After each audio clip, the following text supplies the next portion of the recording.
passive voice. I'll show you 4 common situations where we prefer to use the passive rather than the active voice. All right, let's start by making sure we understand the difference between the active and the passive voice. Take a look at these sentences I have over here. Eddie kicked the ball. That's in the active voice. In the passive, the ball was kicked by Eddie. Now, notice that both of these sentences are saying the same thing. That is, the meaning is the same. It's just the expression that's different. We're going to split these sentences into 3 parts called the agent, the action, and the receiver. I'll explain to you what these mean. Let's start with the action. In both of these sentences, the action is kick. So the basic verb is kick. The agent is the person or thing that does the action, and that is Eddie in both sentences. The receiver is the person or thing that receives the action.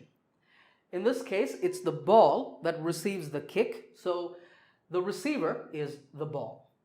Okay, so now what's the major difference between the active and the passive voice? Well, if you look at the active voice sentence, you see that the sentence starts with the agent, and the receiver is all the way at the end or in the background of the sentence. So we can say that in an active voice sentence, the major focus is the agent, while in the passive voice sentence, the focus is the receiver. And you notice here that the agent has been pushed to the background or to the end of the sentence. Sometimes we can even leave out the agent if it's not important. Also notice here that there is the verb be. This was is just the verb be in the past tense. We put the verb be here to show that this is the receiver and not the agent. That's very important in the passive voice. Okay, so now we know that if we write or say a sentence in the passive voice, that is because we want to focus on the receiver and we don't want to focus on the agent. In what situation might we do that? Well, one situation is where the agent is less important. Now let me give you an example. There's this hotel near my home. It's a very popular hotel, but there was one problem, and that problem was the hotel looked very old. It was an old hotel. But recently, I learned that they have renovated the hotel. Renovate means to improve the look of a place. So they have repainted the building, they've added some new furniture, they've made some nice decorations, and now the hotel looks really good. So we can say that they have renovated the hotel. Now, as soon as you hear that sentence, you might realize that that's not the best way to say it because we're giving too much focus to they. We're saying they have renovated the hotel. We don't want to do that. We want to focus instead on the hotel and the renovation. So we write it in the passive as the hotel has been renovated.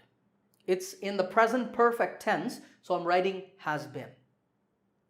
Now notice here, there is no mention of the agent. In our original sentence, we said the ball was kicked by Eddie. We mentioned the agent. But here, there's no agent. And that is the advantage in the passive voice. If you are not interested in the agent, you can leave out the agent. All right, so our final sentence is the hotel has been renovated. Now we could say the hotel has been renovated by them, but that would really not be necessary because we're not interested in that information. All right, the second situation where we use the passive is where the agent is unknown. So let's say that somebody stole my wallet last week. Somebody stole my wallet last week. Now we know that some thief or some pickpocket pinched my wallet, but we don't know who that person is. So we can say that the agent is unknown. That is, the person doing the action is unknown. So we can write that sentence as my wallet was stolen last week. This is in the passive, and once again we have left out the agent. The reason here is that that agent is unknown. So we're focusing entirely on the wallet because after all, that's what's important to me, my wallet, right? So my wallet was stolen last week. All right, the third situation where we prefer the passive is where the agent is obvious. Let's say that the police found the thief who stole my wallet and the police arrested the thief yesterday. The police arrested the thief yesterday. I have rewritten that sentence in the passive as the thief was arrested yesterday. Now obviously this sentence focuses on the thief, but also when I tell you the thief was arrested yesterday, you know immediately that it was done by the police because only the police can arrest people. So there's no need to mention the police here. That's why we're saying that the agent is obvious. That means the agent is clear and anyone hearing the sentence can immediately guess who did the action. So we can leave out the agent and we can write the sentence in the passive voice when the agent is obvious. All right, the final situation where we often prefer to use the passive is when we want to develop a topic. This is when you have two or more sentences that talk about the same topic. Like in this example, Harry Potter is a fantasy novel. J.K. Rowling wrote it. It refers to Harry Potter. Now we are interested in the second sentence. In the second sentence, J.K. Rowling is the agent, wrote is the action, and it is the receiver, that is Harry Potter. But there's a problem with this second sentence. And the problem is that when you read the two sentences together, it sounds like you're changing the topic. In the first sentence, we're saying Harry Potter is a fantasy novel. We're focusing on Harry Potter. But when we come to the second sentence, suddenly we're saying J.K. Rowling. And J.K. Rowling wrote it. That causes, it can throw off your listener a little bit. So it would be better to write this sentence in the passive so that we can focus on Harry Potter. So let me rewrite this sentence. All right, and there it is. It was written by J.K. Rowling. Now read the two sentences together. Harry Potter is a fantasy novel. It was written by J.K. Rowling.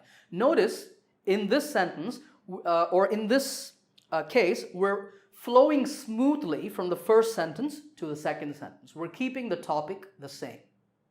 That is a very important use of the passive voice. All right, before we end this lesson, I want to tell you quickly where not to use the passive voice. Now, we saw these four situations where we prefer the passive. But in some cases, you can only use the active voice. You cannot use the passive. Remember that the agent-receiver relationship is very important for passive sentences. But some sentences have no receiver. How is that possible, you might think? Doesn't every sentence have a receiver? Well, not necessarily.